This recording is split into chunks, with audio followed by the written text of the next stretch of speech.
Hello दोस्तों, स्वागत है हमारा इस वीडियो में। तो ये हमारी सिस्टम एनालाइज एंड डिज़ाइन की तीसरी वीडियो है। इस वीडियो में हम देखने वाले हैं डिस्ट्रीब्यूटेड सिस्टम क्या होता है, उसके एडवांटेज डिसएडवांटेज, और जो डिस्ट्रीब्यूटेड सिस्टम है आर्किटेक्चर उसके 5 लेयर कौन कौन से हैं और उनका मतलब क्या है वो हम देखने वाले हैं। ये हमारा पेपर के पॉइंट ऑफ व्यू से इम्पोर्टेंट भी है। प्रीवियस ईयर का क्वेश्चन पेपर देखो, उसमें ये पूछे गए हैं और ये बड़े मार्क्स में आते थे। 8 मार्क्स हो गए, 10 मार्क्स हो गए, उस टाइप में ये क्वेश्चन आते हैं। तो चलिए इसको स्टार्ट करते हैं। तो सबसे पहले हमारा ये क्वेश्चन है कि डिस्ट्रीब्यूटेड सिस्टम होता क्या है। डिस्ट्रीब्यूटेड सिस्टम क्या, एक तरह का हमारा कलेक्शन होता है बहुत सारे सिस्टमों का। जैसे कि सपोज कर लो, जैसे डायग्राम में देख पा रहे हैं, डायग्राम में देखा है बीच में एक सेंट्रलाइज एक सिस्टम होता है, ठीक है। उससे बाकी सारे सिस्टम है आसपास के, वो कनेक्ट रहते हैं। जो हमारा बीच वाला सिस्टम होता है एक तरह का सर्वर का काम करता है, पावरफुल सिस्टम होता है जो कि बाकी सारे सिस्टम से कनेक्ट होता है, ठीक है। और कोई भी रिसोर्स हो, फाइल हो, शेयर करना हो, डेटा शेयर करना हो, वो आपस में एक दूसरे से कर पाते हैं विद दी हेल्प ऑफ ये बीच में जो हमारा सेंट्रलाइज कंप्यूटर है उसकी मदद से। इसमें जो पैराग्राफ डेफिनेशन लिखा है वो सब कुछ वही लिखा है जो मैंने अभी एक्सप्लेन किया है। तो पेपर में लिखना हो तो ये चीज़ लिख सकते हैं, ठीक है। देन उसके बाद हमारा आता है एडवांटेज ऑफ डिस्ट्रीब्यूटेड सिस्टम।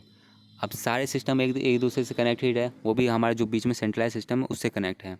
तो किसी को भी शेयर डेटा करना होता है, वो पहले सेंट्रलाइज सिस्टम से करता है, उसके बाद फिर दूसरे के पास जाता है। तो इसके अब एडवांटेज क्या होते हैं। Application in distributed system is are inherited distributed application. Mainly तो इसमें क्या है, डेटा हम शेयर कर रहे हैं तो एक दूसरे से हम डेटा इजीली शेयर कर पाएंगे, इजीली हम रिसोर्स कर पा रहे हैं, ठीक है।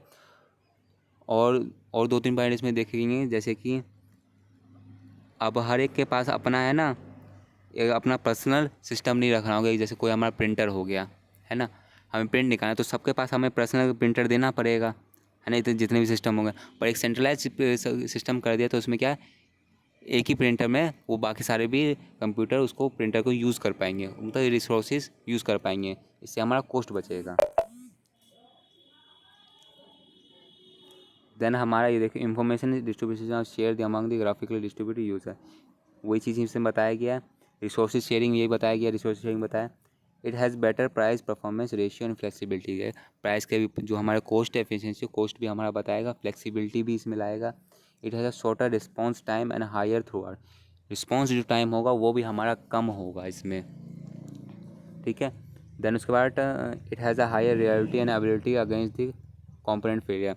इसमें जो हमारे जो कॉम्पोनेंट है, अलग अलग जो सिस्टम है, उसके फेलियर के चांसेस बहुत कम रहते हैं, ठीक है। It has extensively that so that the system can be extended the more remote location and also increment. इसमें क्या, अगर हमें सिस्टम और भी जोड़ने होंगे और कनेक्ट सिस्टम करने हो तो ईजिली वो चीज़ एक दूसरे से कनेक्ट हो जाएगी। देन हमारा डिसएडवांटेज क्या है, इसमें क्या है, इसमें एक तरह से सिक्योरिटी पर्पस का डिसएडवांटेज हो सकता है, क्योंकि इसमें जो डेटा होता है वो कोई भी एक्सेस कर रहा है। जरूरी नहीं कि एक ही सिस्टम हो, जो मेन सेंट्रलाइज सिस्टम है उसमें जो डेटा है वो सारे सिस्टम एक्सेस कर पा रहे हैं। तो इसमें सिक्योरिटी पर्पस से थोड़ा प्रॉब्लम आ सकता है।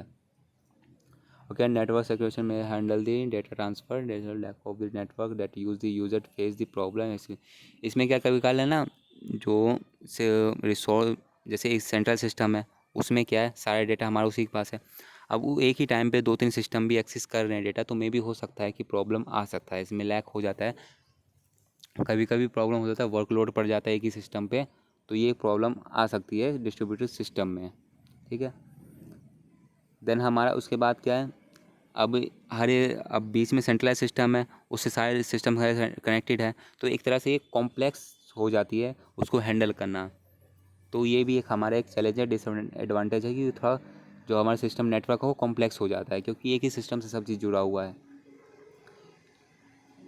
अब in every node in the distributed system try to send the data at once and the network में ओवरलोड। इसमें क्या नेटवर्क पे भी लोड पड़ता है, क्योंकि कोई भी डेटा शेयर करता है तो वो उसी के पास नहीं जाता, वो जितने भी सिस्टम है कनेक्टेड है वो सबके पास डेटा जाएगा। तो सबके पास डेटा जाएगा तो नेटवर्क पे लोड पड़ेगा, वो भी अननेसेसरी, क्योंकि उनको डेटा की ज़रूरत ही नहीं है, क्योंकि डेटा किसी और को चाहिए पर जा सबके पास रहा है वो।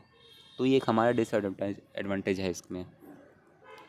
देन हमारा जो भी हम डिस्ट्रीब्यूटेड सिस्टम जो आर्किटेक्ट होता है उसके 5 लेयर कौन कौन से हैं। पहले प्रेजेंटेशन लेयर, इसमें क्या होता है, जिसमें जो हमारा एक्चुअल यूज़र होता है वो हमारा इंटरफेस करता है सिस्टम के साथ। एक तरह से हमारे जो सिस्टम पे बंदा बैठा वो यूज़र है, वो यूज़ कर रहा है सिस्टम को, नेटवर्क को यूज़ कर रहा है, तो वो हमारा प्रेजेंटेशन लेयर में कहलाएगा। उसमें क्या था, input are receive by the layer and the output are present by this. इसमें सिंपली क्या है, यूज़र हमारा इनपुट डालेगा और आउटपुट उसे मिलेगा।